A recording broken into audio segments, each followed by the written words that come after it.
Hello guys, welcome back to YouTube channel. तो आज हम हाई कार्ड सीरीज के एपिसोड नंबर 10 को एक्सप्लेन करेंगे। आगे बढ़ने से पहले जिन लोगों ने भी सब्सक्राइब नहीं किया है, प्लीज आप लोग मुझे सब्सक्राइब करना मत भूलना। तो इस एपिसोड की स्टार्टिंग में हम देखते हैं लियो और फिन को, जिन लोगों ने उस जगह को ढूंढ निकाला था जहाँ पे थिएटर को किडनैप करके बैन ने रखा हुआ था।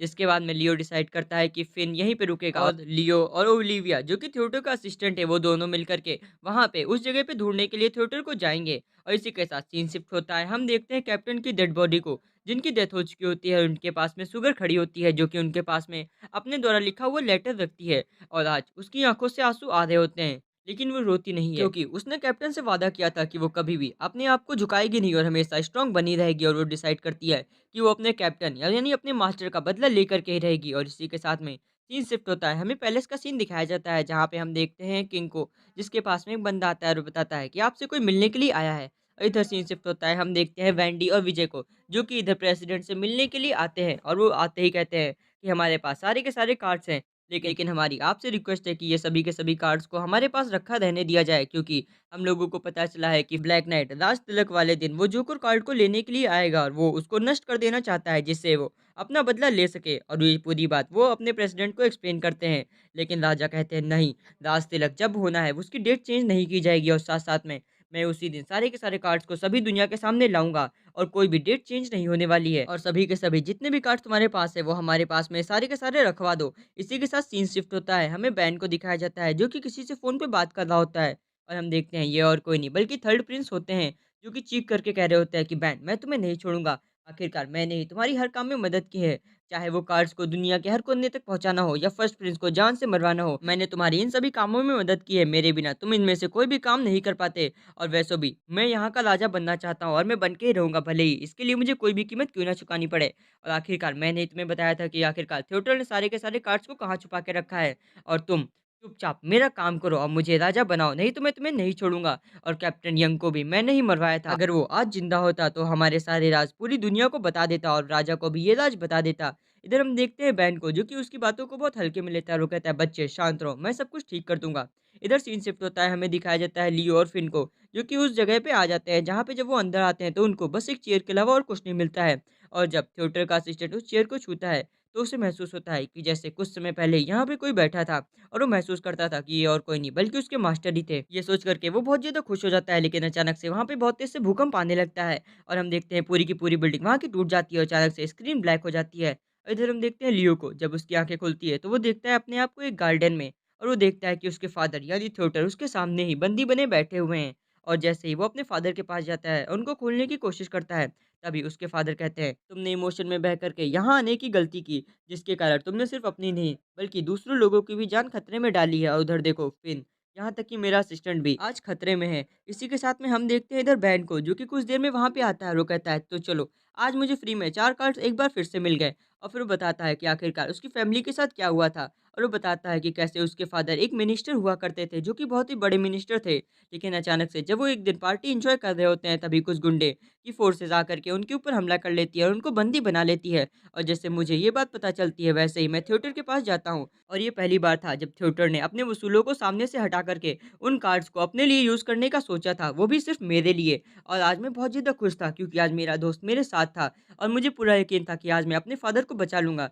लेकिन जब तक हम वहाँ पे पहुँचे तब तक बहुत देर हो चुकी थी और पूरी की पूरी जगह वहाँ की जल कर के राख हो चुकी थी। और फिर मैंने अपनी नम आँखों से थिएटर की तरफ देखा और फिर मैंने डिसाइड किया, मैं अपने कार्ड्स का पेयर को चलाऊँगा, जिसकी वज़ह से मैं अपने टाइम को रिवर्स कर सकता हूँ और अपने फादर को बचा सकता हूँ। और फिर मैंने उन कार्ड्स के पेयर को चलाने की कोशिश की, यहाँ तक कि मैंने उस फ़ॉर्मेशन को भी रेडी कर लिया था, जिससे मैं समय को वापस ले जा सकता था। और फिर जब वो फ़ॉर्मेशन कंप्लीट होने वाला था, वैसे ही मेरे दोस्त ने मेरे साथ गद्दारी की और मेरे ऊपर गन तान दी। और यहाँ तक कि उसने उस फ़ॉर्मेशन को भी तोड़ दिया मेरे ऊपर फायर करके, जिसकी वज़ह से वो फ़ॉर्मेशन पूरी तरह से टूट गया, क्योंकि वो फ़ॉर्मेशन आधा कंप्लीट था, जिसकी वज़ह से मुझे अपनी एक आँख उस फ़ॉर्मेशन के कारण गँवानी पड़ी।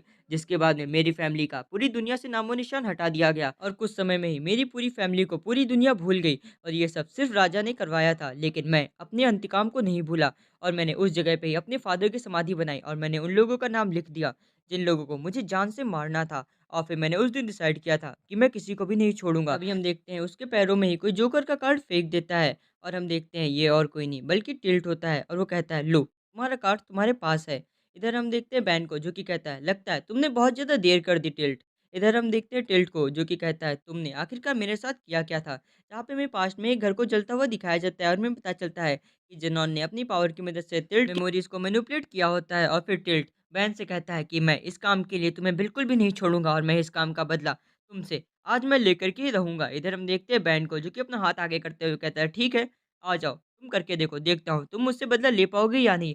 और इधर हम देखते हैं टिल्ट को, जो कि अपनी तलवार निकाल करके उसके ऊपर अटैक करता है, लेकिन बैन उसको ही अपनी पावर की मदद से दूर फेंक देता है और उसको नॉकआउट कर देता है। और हम देखते हैं इस मौके का फ़ायदा उठा करके लियो बैन को नॉकआउट करने की कोशिश करता है, लेकिन बैन उल्टा उसके सर को पकड़ करके उसको दूर फेंक देता है और फिर उसको तब तक बहुत बेरहमी से मारता है जब तक वो थक नहीं जाता है।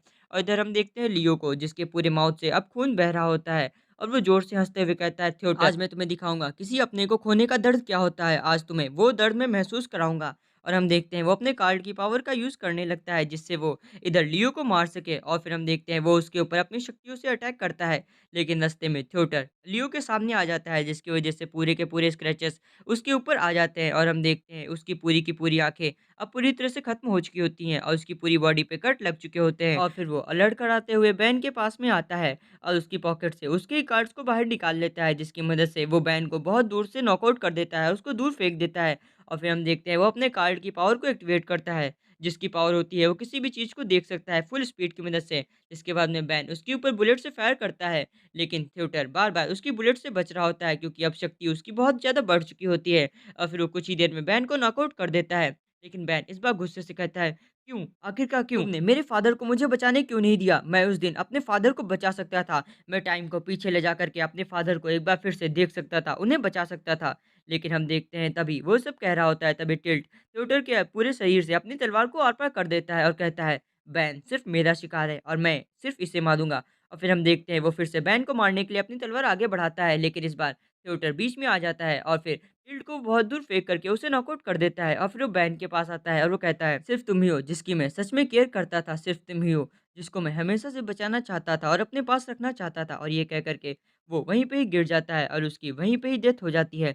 लेकिन बैन कहता है, क्या बकवास उत्तर है, ये मुझे बिल्कुल पसंद नहीं आया। और फिर हम देखते हैं वो चारों कार्ड को एक बार फिर से उठाता है और अपने कार्ड की मदद से एक बार फिर से टाइम को रिवर्स कर देता है और फिर से वो उसी फॉर्मेशन को बनाता है और सीन शिफ्ट होता है। हमें फिर से दिखाया जाता है लियो को, जिसकी एक बार फिर से आँखें खुलती हैं और वो अपने डैड के पास जाता है और वो कहता है, डैड, क्या आप ठीक हो? मैं यहाँ पे आ गया हूँ। लेकिन तभी छोटू कुछ कहने जा रहा होता है, तभी उसे एहसास होता है कि जैसे ये सब कुछ पहले फिर से बीत चुका है। तभी वो देखता है सामने बैन को, जो कि अब मर चुका होता है और उसके कार्ड्स उसके हाथों के पास ही पड़े होते हैं और अब उसकी पूरी तरह से डेथ हो चुकी होती है। और आगे बढ़ने से पहले जिन लोगों ने भी मुझे सब्सक्राइब नहीं किया है, प्लीज़ आप लोग मुझे सब्सक्राइब करना मत भूलना और साथ-साथ में मेरी न्यू सीरीज़ को भी देखना मत भूलना। फिर सीन शिफ्ट होता है, हमें दिखाया जाता है टिल्ट को, जो कि एक बार फिर से वहाँ पे आता है और वहाँ पे वो फिन को पड़ा हुआ देखता है और हम देखते हैं जैसे ही वो फिन को देखता है, वो अपने आर्मर को फिर से कवर कर लेता है और वो ब्लैक नाइट बन जाता है। और फिर वो अपने पेट से बहुत सा बड़ा-सा मुँह निकालता है, जिसके बाद में वो फिन को अपने अंदर समाने लगता है अपनी टंग की मदद से और फिर वो फिन को अपने पेट के अंदर समा लेता है और इसी के साथ में हमारी सीरीज़ का ये एपिसोड भी समाप्त होता है। Thank you for watching us, keep supporting us, tata bye bye.